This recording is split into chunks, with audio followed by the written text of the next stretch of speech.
ఇక్కడ బ్రేకింగ్ ఏంటంటే మియాపూర్లో ఒక దారుణం జరిగింది. ఆ దారుణం వెనుక ఉన్న అది ఎవరు అంటే ఇద్దరు రియల్ ఎస్టేట్ సేల్స్ మెన్, ఒక ట్రైనీ సేల్స్ గర్ల్ తమ వెంట పలానా సైట్ సీయింగ్ చూపిస్తామని చెప్పేసి తీసుకెళ్లి ఆమెకి ఒక డ్రింక్లో మత్తుమంది ఇచ్చి ఆ మత్తుమందుని తర్వాత ఆమెని 4 గంటల పాటు తీవ్రంగా లైంగిక దాడి చేసి ఆమెని ఊరంతా తిప్పుతూ లైంగిక దాడి చేసి తిరిగి తీసుకొచ్చి ఆమెని హాస్టల్ ముందు వదిలేశారు అనేది అసలు సమాచారం కనిపిస్తుంది.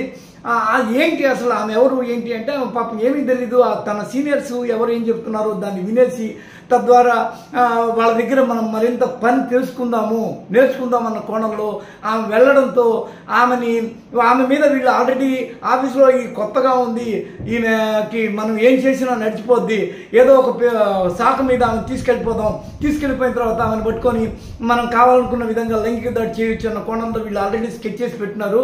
ఈమె ఇన్నోసెంట్ కావడము, ఆమెకి ఏం తెలియకపోవడం, వాళ్ళు ఏం చెప్తే చేయడానికి ఆమె సిద్ధంగా ఉన్నట్టు వాళ్ళు గుర్తించడం, దాంతో ఆమె రాయలసీమ అమ్మాయి, మరీ ముఖ్యంగా కడప జిల్లా అమ్మాయి, అదే ఉద్యోగార్థి అయ్యి ఈ విధంగా ఏదో ఒక కంపెనీలో జాబు ముందు సంపాదిస్తే తర్వాత కావాలంటే మనకి అవకాశం ఉంటుంది, ఈ సిటీలో నిలదొక్కునే స్కోప్ ఉంటుంది అన్న కోణంలో పాపం ఆమె అపశుభం జరుగుని అమాయకురాలు ఈ విధంగా వీళ్ళు చెప్పినట్టు చేస్తుందన్న ఒక నమ్మకాన్ని ఆమె కల్పించడంతో ఈరోజు ఒక దారుణమైన 4 గంటల పాటు లైంగిక దాడి జరిగి ఈరోజు ఆమె హాస్పిటల్లో దీనిలో ఉంది. ఒక కాంట్రవర్ట్ సిచ్యువేషన్లో లైఫ్ అండ్ డెత్ సమస్యతో పోరాడుతూ కనిపిస్తున్నట్టు మనకు కనిపిస్తుంది. నిజానికైతే ఇది ఈ మధ్య కాలంలో ఇంత మామూలుగా దిశ చట్టం లాంటివి, ఆ తర్వాత నిర్భయ చట్టం లాంటివి, ఇలాంటివి ఎన్నో చట్టాలు వచ్చి అమ్మాయిని టచ్ చేస్తేనే చాలా ప్రాబ్లమాటిక్ అని చెప్పేసి తెలిసిన పరిస్థితుల్లో కూడా ఈ ఇద్దరు సంగారెడ్డి, జనార్దన్ రెడ్డి, ఈ ఇద్దరు ఎవరు ఎక్కడి వారని ఆ వివరాలు కూడా ఆరాధిస్తున్నారు. వాళ్ళని ఇప్పటికి పోలీసులు పట్టుకున్నారు. త్వరలో వీళ్ళ మీద చాలా భయంకరమైన కేసులు పెట్టి వీళ్ళని పోక్సో చట్టాలు అవి ఇవి ఇప్పటికి చాలా ఉన్నాయి. ఈ చట్టాల మీద వాళ్ళ మీద కేసులు పెట్టి వాళ్ళని దాదాపు వీళ్ళిద్దరిని ఉరి తీసినా కానీ పాపం లేదన్న కోణంలో ఈరోజు చర్చ జరుగుతున్న సిటీలో. కారణం ఏంటంటే మనం ఇప్పటికే ఇదే దిశ ఎన్కౌంటర్లో ప్రపంచం అంతా ఒక్కసారి ఉలిక్కిపడింది. ఈరోజు వీళ్ళ పరిస్థితి ఏంది?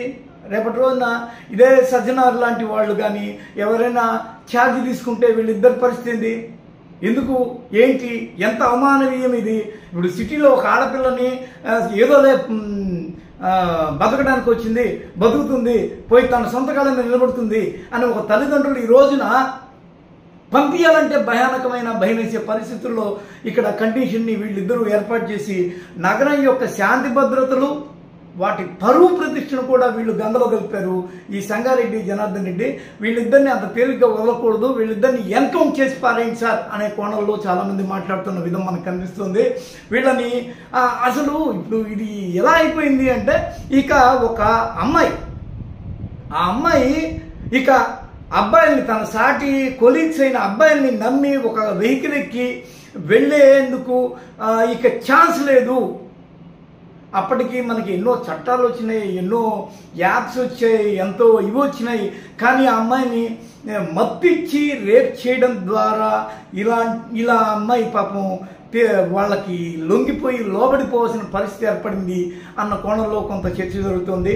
ఓవరాల్గా అయితే ఈ యొక్క అమ్మాయి ఘటన గతంలో ఢిల్లీలో జరిగిన నిర్భయ ఘటనకి సమానంగా ఉంది. ఇప్పటికే భారతదేశానికి వెళ్తుంటే అక్కడ మీ అమ్మాయిలు జాగ్రత్త అని చెప్పేసి ప్రచారం జరిగింది. డాటర్ ఆఫ్ ఇండియా అని చెప్పి భారీ ఎత్తున డాక్యుమెంటరీలు నిర్మించిన పరిస్థితులు ఉన్నాయి విదేశీయులు వచ్చి ఇక్కడికి ఢిల్లీలో. ఈరోజు సేమ్ ఆ రోజు అది బస్సులో జరిగింది. కాకపోతే ఆ అమ్మాయిని బతికించలేకపోయింది భారతదేశం. ఆ నిందితులందరికీ మైనర్తో సహా చాలా కఠినమైన శిక్షలు వేశారు. నిర్భయ చట్టం అని ఒక చట్టం తెచ్చారు.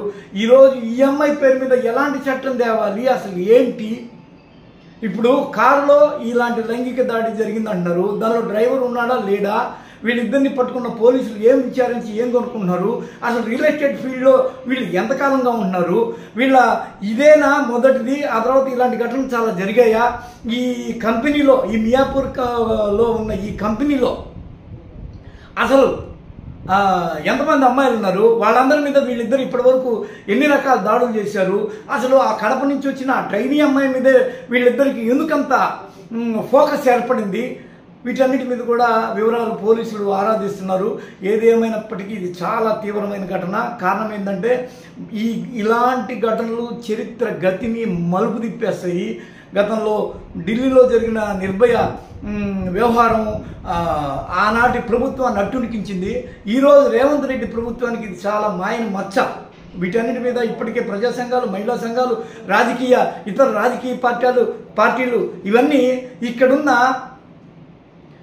శాంతి భద్రతలు, పోలీసింగు వాటి మీద ఒక ఉనికికే లేకపోతే ప్రశ్నార్థకంగా మారిన ఈ పోలీసు వ్యవస్థ పనిచేస్తుందా లేదా, పోలీసులు అంటే వీళ్ళకి భయం ఉందా లేదా, మన రెడ్డి గవర్నమెంట్ ఏమన్నా ఉందేమో అని చెప్పి ఇద్దరు రెడ్లు ఈ విధంగా ఇచ్చేశారా ఏంటి అనేది ఈరోజు రేవంత్ రెడ్డి ప్రభుత్వానికి ఒక సవాల్గా మారింది.